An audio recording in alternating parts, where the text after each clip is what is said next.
আসসালামু আলাইকুম এভরিওয়ান, কেমন আছো সবাই? আশা করি সবাই ভালো আছো। আলহামদুলিল্লাহ আমরাও ভালো আছি।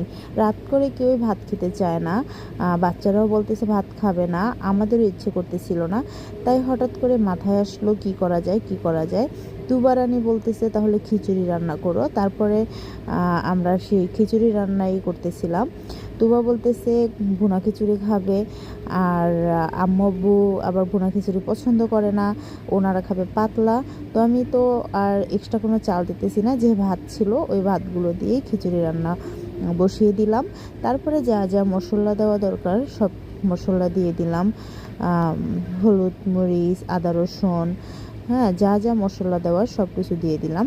তারপর নিয়ে নিলাম একটা দেশি মুরগি। তোমরা দেখেছো এর আগে আমার অনেকগুলো মুরগি জবাই করে ফ্রিজ করে রেখেছিলাম, সেখান থেকে একটা মুরগি বের করে দিয়ে দিলাম।